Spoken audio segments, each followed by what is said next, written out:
have the absolute pleasure of welcoming a very esteemed and respected voice within sports journalism, within journalism in general.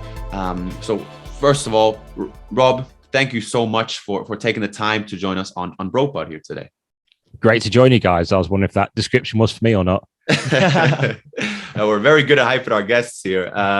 No, but for real, you are the AP Global Sports Correspondant. You have a very good podcast called Sport Unlocked, which grapples with all things sports, politics, ethics, what have you. And there's no doubt that your voice is very well respected throughout. And I guess where we want to start is you studied politics at school. And I guess for most people, and what we try to approach with our podcast is careers are hardly linear in terms of how we plan and how we approach our lives and careers in general.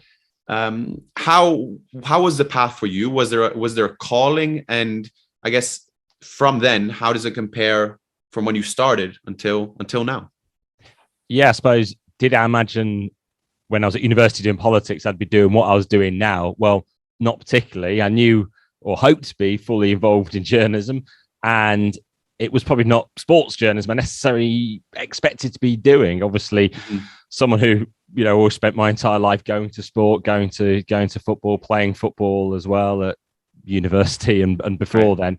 But I suppose I'd envisaged a sort of purely news route in journalism, general news. And indeed, when I started out, it was, covering politics, general news, even terrorism and things like that as well, with some sport increasingly on the side. And that's actually how I then ended up sort of full-time into sport, because when I was starting out at AP in particular, there happened to be a lot of sort of sports newsy issues around, and we're sort of going back just over 10 years or so now. So there was things like the battle for Liverpool over who owns that between Hicks and Gillette.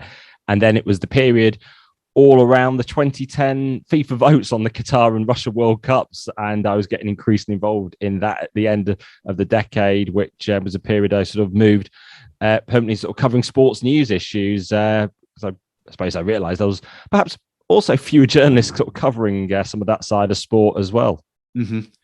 Brilliant. And we will discuss the situation around Qatar, obviously very complex, but which you have great insight on. Would you say, though, that following your entrance into the sports journalism space, is it a matter of sports being increasingly embedded into sports, or is it just laid dormant? We haven't focused on it as much as we do now? Yeah, I suppose in part maybe greater breadth of media coverage, social media helping sort of spread coverage as well, that previously might have been seen as a bit more niche, more space and outlets to be able to sort of report on it, rather than, 40 years ago, you being sort of limited by the columns of the newsprint or trying to squeeze onto a television bulletin. Well, obviously now there's a lot more sort of space and depth to sort of get involved in these issues. So maybe in the past they weren't necessarily getting us unpicked as much. And, even I think back to when some of the older journalists bring up even things around sort of 2002 and some of Sepp Blatter's issues then, that I sort of don't really have much recollection of it, right? Of it being around in sort of general football fan conversation. Whereas I think generally now, anything significant involving FIFA and more recently like biennial World Cup debates, I think they really do seep into the sort of general both fan and player sort of conversation as well. Mm-hmm. Right, yeah. Rob, we hope to get on and speak about a lot of important issues in this episode, but we'd like to maybe start, and if you don't mind sharing, of getting your side of the story of the time you were banned from the Man United press conference. And I guess first, how did it feel, considering it was from Sir Alex Ferguson, one of the greatest managers ever? And then also, secondly, were you ever able to make amends with him? So I suppose this is now dating back to 2011. It's the days before the Champions League final at Wembley against Barcelona. And, in my mind at that sort of time, it was obviously a pretty significant story involving Ryan Giggs.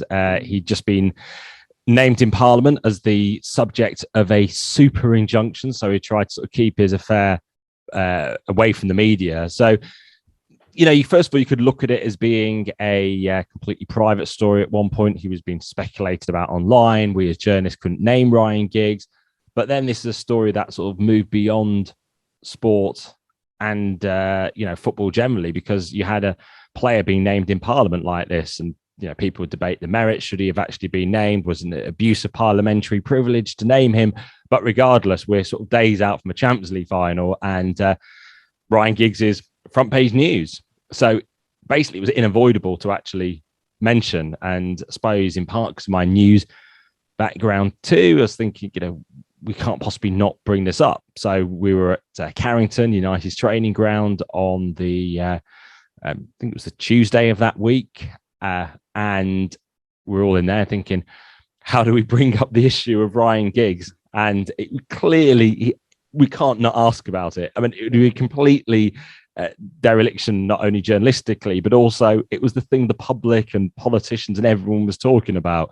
So I was thinking, well, what is the smoothest way into it? Hopefully, what's the sort of the least combative way into actually getting Ryan Giggs into conversation? So I thought, as long as Sir Alex Ferguson is at least talking about Ryan Giggs, that is something. We don't need to actually initially ask about the allegation or the super injunction. So I came up with the most basic question, I thought, which was, Ryan Giggs is your most experienced Champions League player. This will be his third final. Just how important is he to you? So quite innocuous in a way, loaded because it's clearly asking about Giggs, but also giving Sir Alex Ferguson the means to answer it however he wanted to, and then potential follow-ups. And he sort of generally answered that all the players are important to me, rather than him sort of seizing the moment, perhaps to sort of take ownership of the situation in some way and just to sort of answer in some sort of, less confrontational way. And then what was picked up was he was caught by a Sky microphone whispering to his press officer, we'll ban him for asking the question. But that initial question. Yeah. So I didn't know at the time. It was only actually later on that we heard it, because we couldn't hear or even really see who was saying anything at the time at the front of the room. In the meantime, someone did attempt to sort of follow up the question with a follow-up from one of the news channels and didn't get anywhere that I have of my memory. So then I was sort of by the pitch. It was a part of open training when someone from broadcaster then came up to me to say that they'd picked up on this audio. So I then actually had to sort of flag up to my office that something might be coming out of some significance here, but I didn't quite anticipate just how great it would be in terms of the impact. The fact it was on television news bulletins, a day with Syria being pretty significant in the news, and there it was being sort of carried as sort of breaking news, probably because it was, I think the only time that Sir Alex Ferguson had been caught on camera, maybe sort of lashing out at a journalist, even though I couldn't hear it at the time. And then it was sort of front page news, some of the papers, back page news in the coming days as well. And what Ferguson managed to do, rather than sort of just disarming the issue, taking ownership of the issue, was he inflamed the issue and made it a sort of bigger talking point even about Giggs and the super injunction, because he gave it extra legs as a story by the way he responded to me. We'd never addressed it directly between us. I had been at things with him, have spoken to him, have interviewed him, asked him questions in a later press conference at things like his book launch. In fact, he was standing in front of me in the winners' enclosure at Cheltenham just a few weeks ago as well on Gold Cup Day. But, I never made much out of it at the time. I just let the coverage pan out. I didn't do any interviews about it, probably wisely from my company side at AP. They advised and said not to, which was pretty sensible, because it didn't look like I was milking the situation in any way. The coverage was already sort of largely, I think, sympathetic to my position already. So, I did field many interview requests at that moment, and, probably helped me in terms of Manchester United, I'd hope, not seeming to be milking it. So, the ban was then informed to me weeks later at the start of the new season. We did obviously try and challenge it. I wasn't necessarily going to a lot of those pre-weekend Alex Ferguson press conference anyway. And I think 2 years down the line, actually in 2013, I ended up doing things like the last interview with David Gill as Manchester United chief executive, which he actually, just before Ferguson retired, did in his answer give a slight indication that might be looming at the time. So, yeah, it was a brush with sort of being front page and back page news. Quite a long anecdote that. No, what a brilliant anecdote of that. Thanks for sharing. Yeah, appreciate that. We'll ask if your bets at Cheltenham went in late at a later point, perhaps. But on that topic, I think it's a great anecdote, and it's a great segue, I feel, into this next question, which is: you are a journalist, you are an investigator, you are a reporter, and in that there is a complex interplay between you and your sources and who your interviewees. How have you found that balance? Because ultimately you want to maintain somewhat of a relationship, if you may, with these subjects, if we call it in that sense. But at the same time, you're ultimately truth seekers. You're trying to report on the situation as accurately as possible. Just wonder how that experience has been for you and how that has changed from what you've learned from when you started until now in terms of getting that right, as much as we can say. Yeah, it is that challenge, isn't it? Always about, actually, you obviously want to get to know people, you want information from people, but then it's not giving some people a free ride or actually overlooking certain issues just because you want to use them as a source and to get information out of them. It probably makes you often more aware of how they're grappling with issues if you are actually talking to people directly or people close to the situation. So it gives you an understanding rather than, the distance doesn't help, say, a governing body, because you don't have any sort of assessment or way of knowing how they're actually sort of dealing with things. And it's one of those things you're obviously hoping to get people to speak to you, but then ultimately, if the story's there, you can't overlook it. Even just look at Manchester City, as increasingly over the years there's been investigations into their financial fair play breaches that there had to be covered. It would be easy for me and far more beneficial to me to have completely overlooked those and to maintain perfect contact with the people that I might have wanted to at Manchester City, knowing that actually they've been pretty unhappy with some of the coverage. They even cited my coverage in a court of arbitration for sport attempt to get their Champions League ban case thrown out a couple of years ago by sort of referencing how did I get certain information about the case. But ultimately, I cannot ignore the story of Manchester City's FFP investigations. Others that you hope they do see you're pursuing for the right reasons. So I've been particularly challenging on Gianni Infantino in recent years at FIFA, even over things like the Biennial World Cup, which, FIFA have called out some of the coverage to me why I'm so negative in some of the more analytically opinion-led stuff, which is more pointing out the flaws in the project, which is now dying. But then Gianni Infantino, when I was in Qatar in March, did give me an interview along with another journalist on camera. He could easily have actually just said, I'm not speaking to you, because it was only weeks earlier I'd been calling him out on his relations with Vladimir Putin as well. So, you hope that they do see you doing it for the right reasons.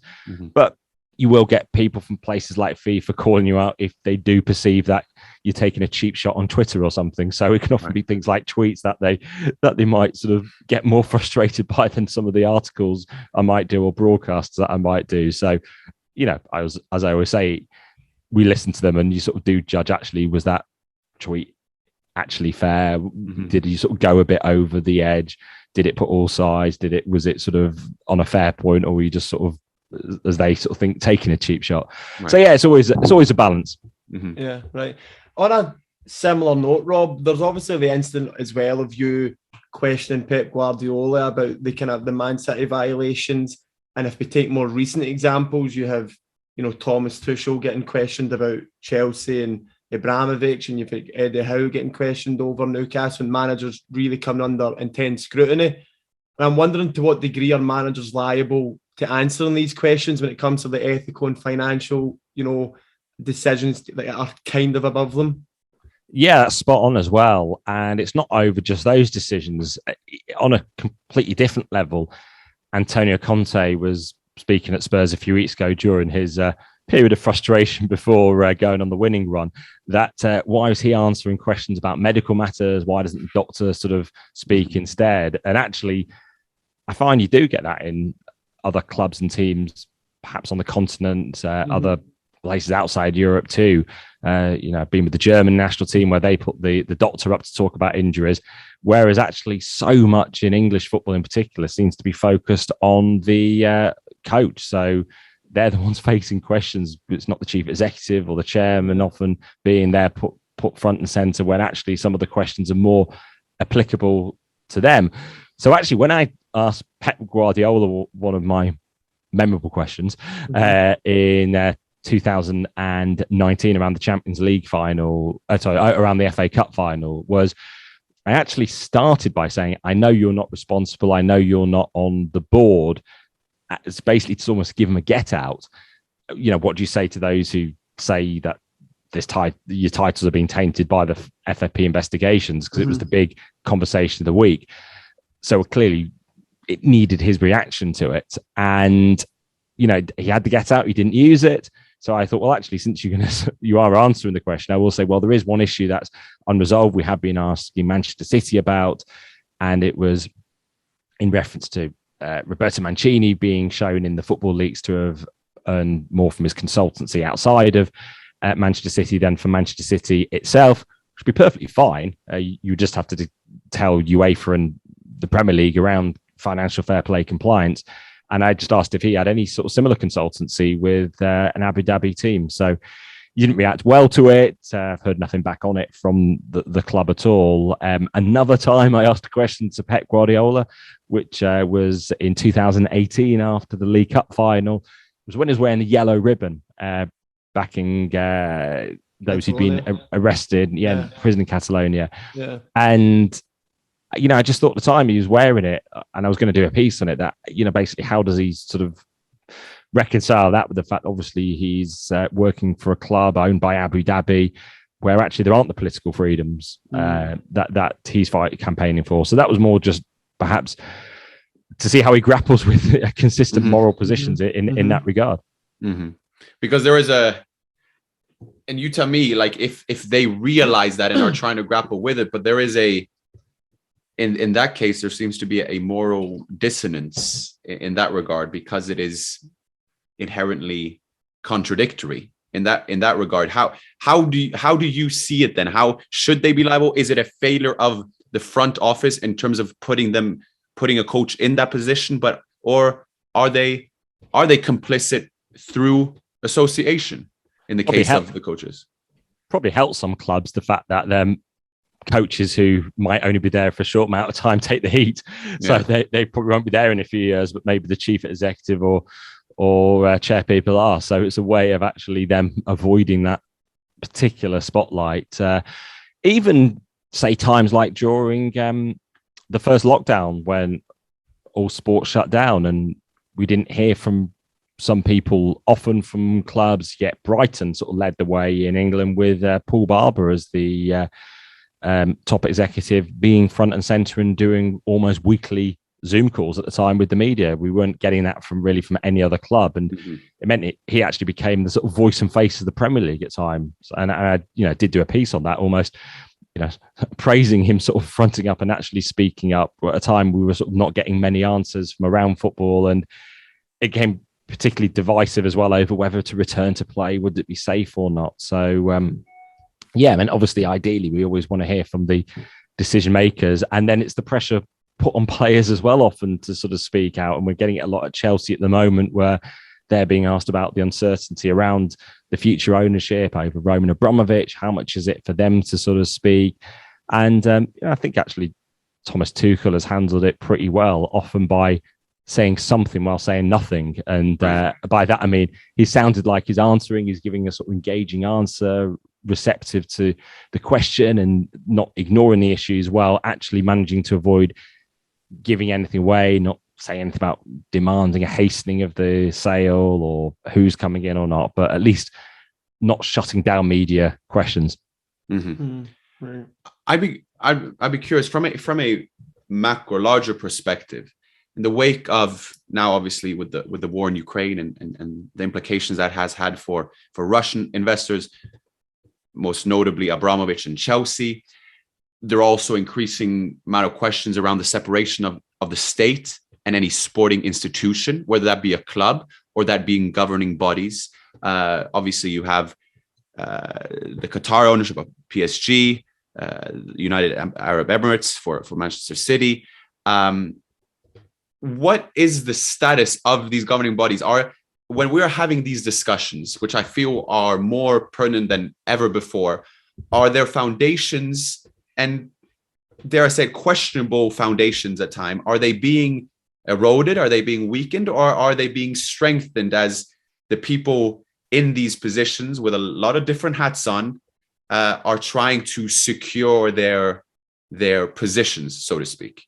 I'm going around trying to make you fill in the blanks, but if you get what I'm getting at. Yeah, it's these relations that governing bodies have with countries that we might find unsavoury. And at the heart of it is, can sport and should sport have a higher moral standard, a higher moral regard than actually governments need to take? So if you look at it with, say, FIFA and Saudi Arabia, does Gianni Infantino need to have gone to see Mohammed bin Salman, the Crown Prince, so often in the last couple of years? Does he have to have appeared in a Saudi PR video extolling the virtues of the state? Probably not. Does Boris Johnson need to go to Saudi Arabia and have good dealings with them? Well, more likely so, because there's security relations, there's wider interests at play in terms of having Saudi Arabia on their side as an ally in terms of geopolitical and security matters, whereas FIFA can, quite frankly, if it chose to want to have a very distant relationship with Saudi Arabia. They're not desperate for them to host tournaments. They're not desperate for them to provide funding, and they can have their pick of countries where they go to. Yet, there has been that close relationship, and we've seen it in Formula One over the years, particularly in the Bernie Ecclestone era as well, associating with countries quite purely and nakedly for the fact if they're offering the most cash, and actually they're the easiest ones to deal with because they're not having to sort of grapple with democratic decisions over, where they might choose to go to within a country, issues around staging a race in that regard.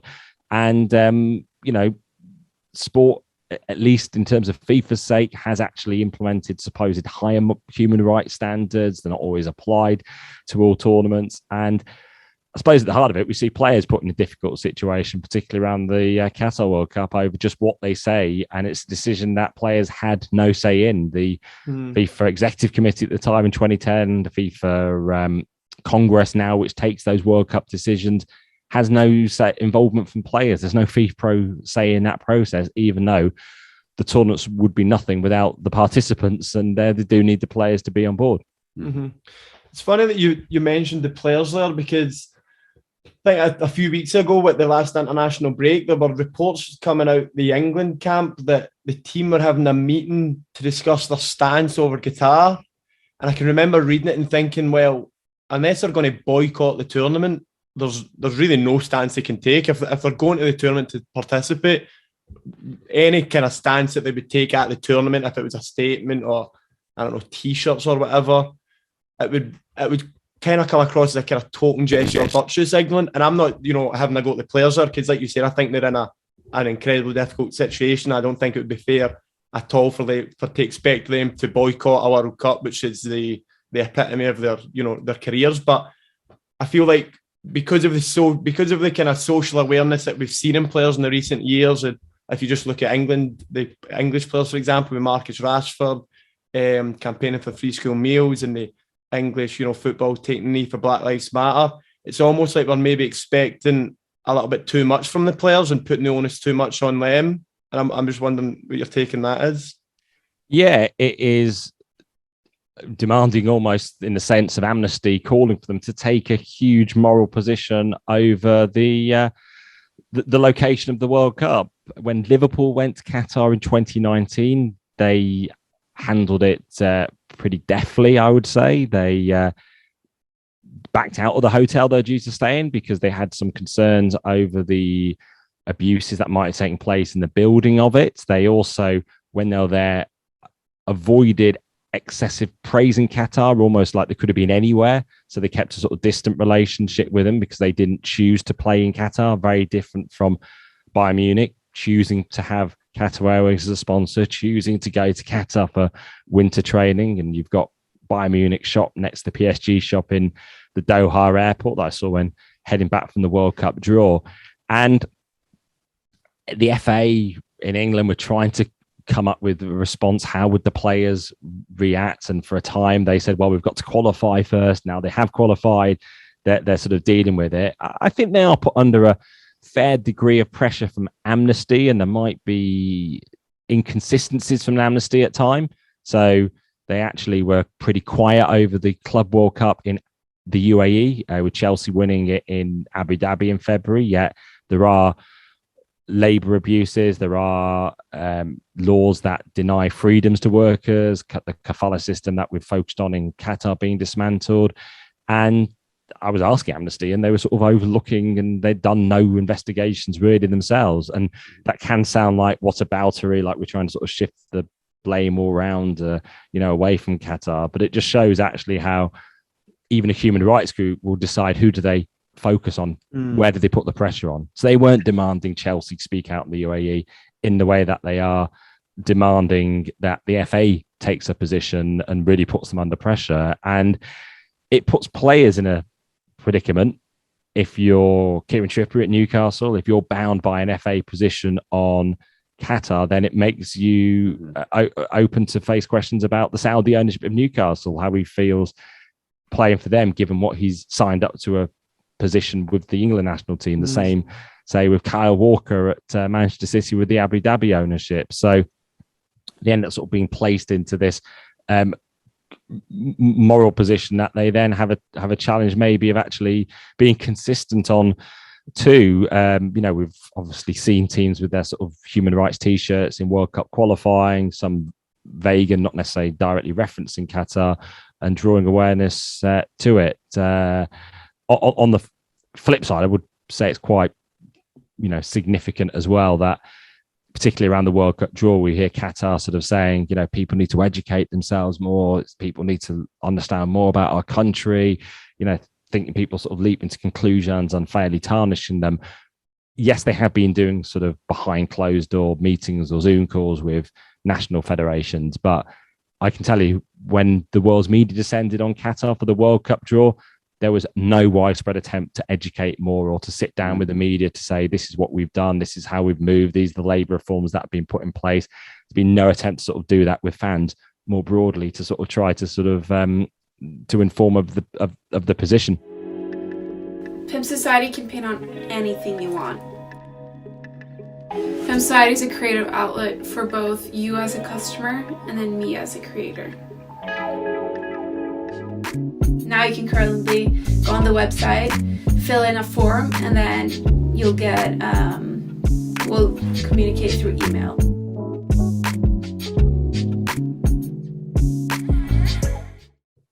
I wonder how you see the future of these governing bodies. Where are we headed? It's not only within football. Obviously, you got FIFA, you got UEFA in terms of questions as to how World Cup bids were attained, but also you have the International Handball Federation, you have the FIS within skiing, which have also come under scrutiny. What lies in the future for these governing bodies? Do you think that they can continue to kind of go through the middle way and navigate those little potholes and whatnot, or what has your experience been?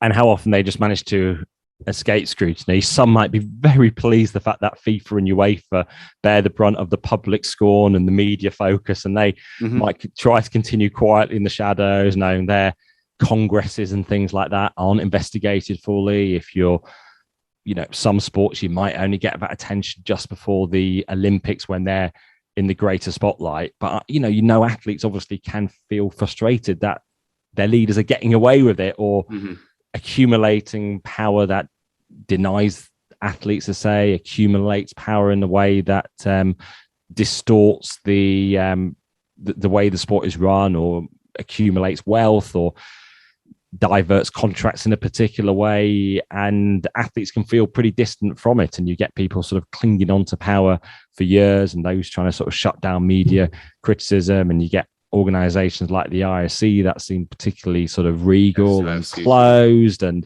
and almost believe they're adopting a higher plane, and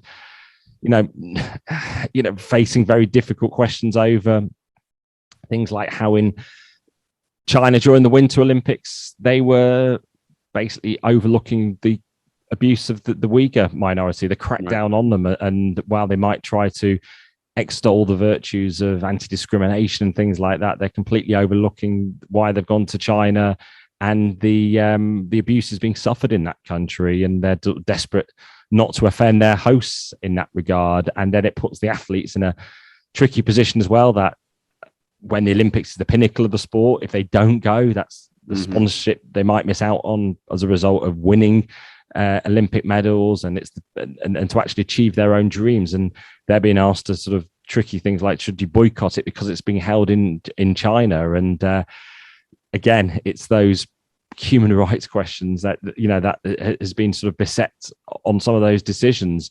Probably what helps athletes in the coming years is obviously the fact that the summer games are going to Paris and Los Angeles, and you've got Milan for the winter games. So maybe there's a few years of respite, although that doesn't mean us as the media in particular shouldn't shine a spotlight on countries like France, like the US for future Olympic hosts, in terms of any discriminatory practice and things like that going on there in society. I'll ask last related until you get onto a different topic. But as for then, in the case of City, they were initially banned from European competitions for 2 years, and the last junction before that is formalized is you can appeal it to the Court of Arbitration of Sports. In this case, they were cleared with a majority rule. With these so-called independent regulators, to what degree can we label them independent? Well, that's the big question in terms, particularly the Court of Arbitration for Sports, when you've got so many questions over the actual setup of it and the way that it actually is. You've got the CAS president being John Coates, an Australian official who's an IOC member, so he's heavily involved in the IOC already. So that's also independence that is lacking there. He's also heavily involved in the Australian Olympic Committee. Australia was awarded the 2032 Olympics in a behind closed door deal that took it to the Gold Coast and Brisbane. He was involved in that, heavily linked to the top of the IOC leadership with Thomas Bach. And, there's questions over that process, it lacking transparency. Well, maybe some are glad to actually see bidding being removed because it avoids some of the more nefarious activities and those sort of, profiting off a sort of contest like that.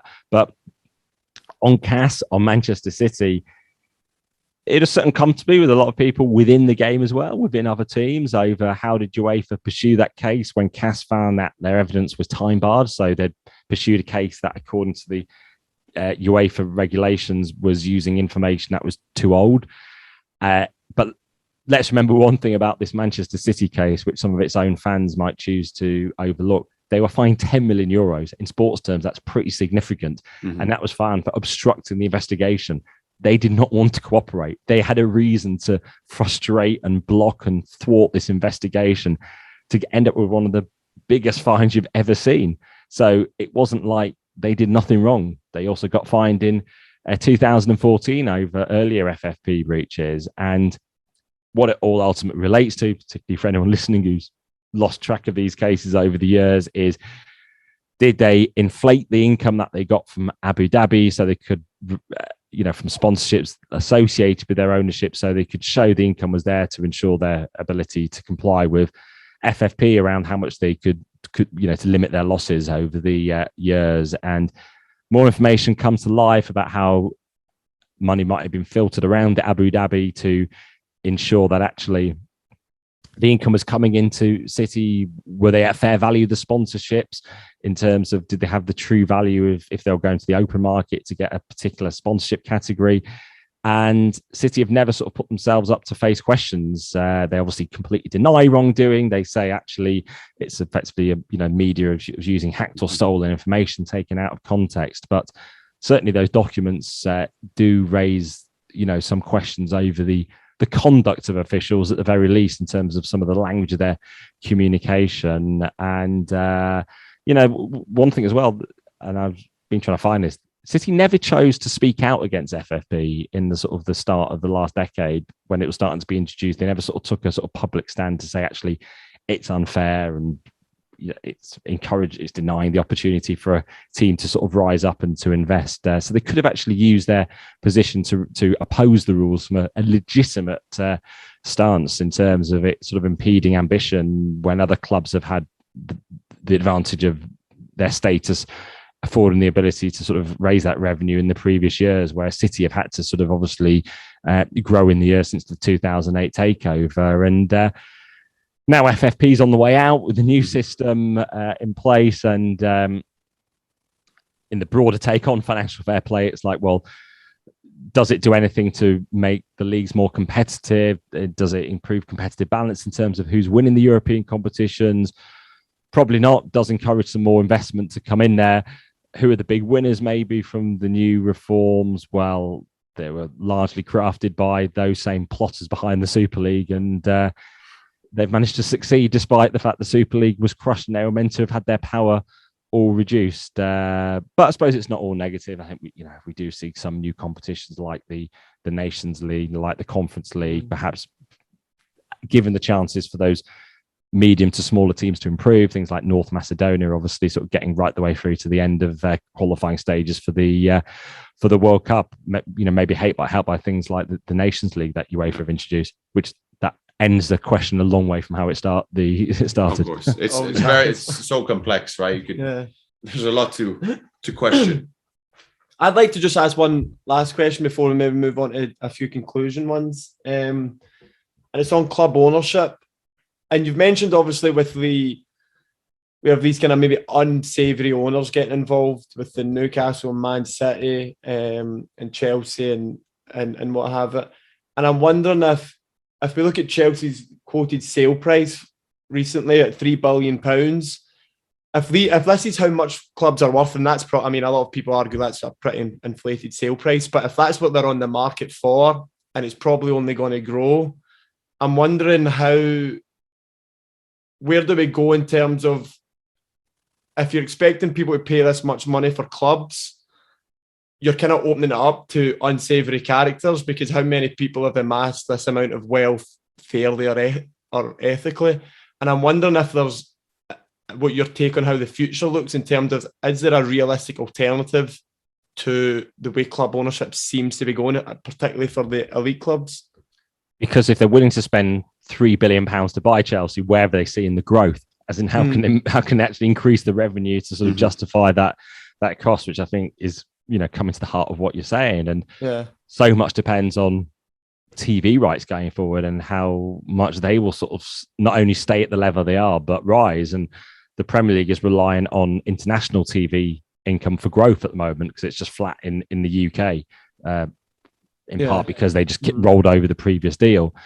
Because how much can you extract from fans actually going to games? How much can they increase ticket prices? There's obviously such a backlash, and particularly Chelsea with its 41,000 seat stadium, that it's really constrained in terms of how much they can actually raise. So then for what reason are you buying a club? Are you doing it to make money? Will those new Chelsea owners make money? They aren't, from the super rich elites. It's not Elon Musk bidding that we know of at this stage, famous last words. So, not money to sort of throw away, or money like with PSG and Manchester City to invest because you're so wealthy, and it's all about a brand extension of the state and a way of improving the image or sort of gaining power and status for Abu Dhabi or Qatar. So in terms of business terms, sometimes you've got equity that, you've got cash you can spend. If some of them are more part of consortiums, so it's spreading the liability of the takeover. And maybe many seeing actually that ultimately over the years, we've seen the Premier League sort of pull further away from the European rivals, that actually it's a chance to sort of buy in at a time that allows you to get a foothold in what might just pull away as the sort of most dominant league. And this is a rare chance. And with Chelsea, we're obviously seeing a rare effective public auction for a club, because it's a sort of for sale of a sort of partially distressed asset. And, we don't see clubs come on the market that often. The last time really at the top level, apart from Stan Kroenke increasing his ownership of Arsenal, was in 2010, that Liverpool takeover I mentioned right at the beginning, which was when the global financial crisis forced the Americans, Tom Hicks and George Gillette, to have to sell up because they couldn't meet their liabilities. They couldn't renegotiate loans. And basically that was a point when they had to sell, or, they were facing sort of financial ruin at the time, potentially. And the lesson from that being also perhaps not to go into a 50-50 joint ownership as well, because that led to deadlock, and they fell out at the time, and you couldn't actually reach decisions on things like financing or managerial decisions as well. Yeah, and there's an increasing American presence, as we've discussed on the podcast before, in terms of from an ownership perspective. You've been very generous with your time. We have a recurring segment where we want to just some quick fire questions where something a bit more personal perhaps, but I guess I would like to start and say which person you've most enjoyed interviewing or reporting on throughout your career. Oh, this is putting me on my spot in terms of thinking, who is the most interesting. Some of the you can give a list, I guess. I was going to say it's been fascinating in more recent years, some like Gianni Infantino, witnessing his sort of change from sort of behind the scenes figure at UEFA to the top of the global game. And it means that I can sort of see him how he was and how he is now. So hopefully gives a sort of more thorough reading in terms of how power might change someone as well, which we don't often sort of see always as clearly in the public limelight. And, also how he might be in public performing at a Congress versus when we're face to face as well. So, that certainly makes him fascinating. Other figures coming face to face with politicians. I've had it in Russia with people like deputy prime ministers, having to challenge them over their wrongdoing, from doping scandals to other matters. And, obviously, players can be interesting as well to engage with and to hopefully sort of, some of the conversations often more away from the interview scenario where, players can perhaps feel less constrained by their clubs and obviously what they can say in public. And we could often even discuss some of the issues that I cover and the sports politics in a way that obviously is more challenging for them to sort of, to deal with. And, it can be fascinating not just to be sort of covering the sports politics as well, to give us to not lose touch with the game itself. So last summer, I spent a lot of my time, as a few journalists allowed in the COVID restricted St George's Park, so being in around the England players and, gaining a different perception, which also actually perhaps showed to me the importance of players engaging with the media as well. One particular thing just comes to mind, which is a few years ago, we had a scandal involving Declan Rice when he was just called up for the England team for the first time. And it was some old tweets that he posted about referencing the IRA, and it was a pretty big storm at the time. And I actually think we as media probably felt quite disconnected from the character. So it was just another row, something that Gareth Southgate was being quizzed on. It was ahead of his game, and it became a sort of big headline. And what are we doing? When you spend time with someone like that, particularly at length, you realize how they were a youngster, how they can get sort of caught up in something like that, what they are actually like as a person. And perhaps if you didn't have to, if you'd engage, with the media at a time, maybe even some sort of off camera, off the record, you might have actually gained a greater sort of understanding, rather than it sort of being someone who necessarily set out to sort of be some sort of character who was, talking about causes on Twitter that, are less savoury. So we get, I find it actually, it helps for sort of wide insight to be able to be speaking to the sports politicians and those actually playing the game as well. I agree. Second question. This is meant to be quick fire. Sorry. No, that's fine. That's on us for the questions. What is the most enjoyable sporting event that you've reported on, and it could be a single game or a whole tournament or a whole Olympics or even a single Olympic event, if anything springs to mind? Yeah, I mean, I suppose enjoyment from the sporting perspective or the newsy perspective. The 2013 Confederations Cup in Brazil, for the most unexpected of tournaments. The fact that so often we, as the public would say, we have scare stories before tournaments about how things would go wrong. That was an event where there was really nothing significantly negative in the build-up beyond stadiums and things like that. And then huge protests broke out in the street, social unrest over bus fares in Brazil, which then infected the tournament and led to cities being put into heavy security measures. Sort of lockdown partially was how we might phrase it in this day and age, but not quite. And you got to witness a country going through sort of social change so unexpectedly, just as FIFA was rolling into town, and it probably led to various changes with Bolsonaro coming to power eventually as well. But then, obviously, in terms of sort of sporting wise, the Russia World Cup, beyond the politics, and obviously we've got to say that there are questions: should the world have been celebrating Russia? Should it have been complicit in celebrating Russian hosting achievements in 2018, given the fact Crimea were being invaded and Russian-backed separatists had already taken over parts of the Donbass region as well? Questions: should we have been there? But actually, for the people, to see the country was a great opportunity, and I was able to get all around the country from Volgograd, Nizhny Novgorod, Samara, Kazan, all these places, St. Petersburg. So it was, it's a great opportunity to see a sort of breadth of the country in a way that sometimes only a sports tournament allows. And then you've got, some of the, the great storylines on the pitch, some of the great games that getting to see, whether it was, Brazil, Belgium, and, the England games, the final, and opening game, things like that. So, those some couple memorable football ones in particular. Mm-hmm. I think we have to change the quick fire, and it's more to do with our loaded questions, because it's obviously it is a loaded question. Because the final question is, you've obviously come across a lot of prominent politicians, athletes, coaches, and who I define as high performers in terms of being at top of their trade. And then we can discuss whether the means they've accomplished such status, but for the most part, especially when it comes to athletes, high performers. Do you see any similar traits when you come across them that you see, okay, that makes sense as to why they are in the position they are? Are there any similarities they share, which you have observed?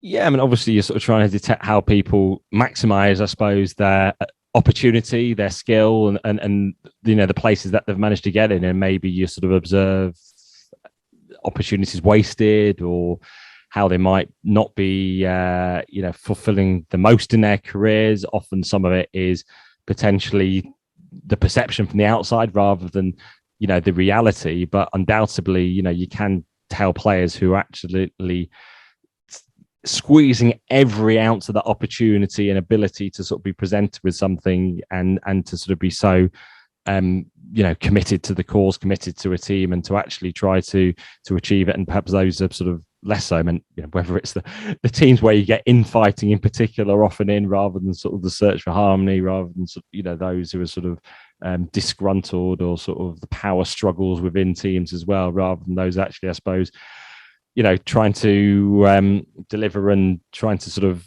produce for the fans as well, and remembering the fans who are sort of paying to sort of go and to actually follow them sort of all round, and how that connection with the fan base is there. And obviously in England we occasionally do see it more with the women's team at the moment, pre-COVID, where they'll sort of get close and they will hang around the pitch as well and to sort of speak to the players.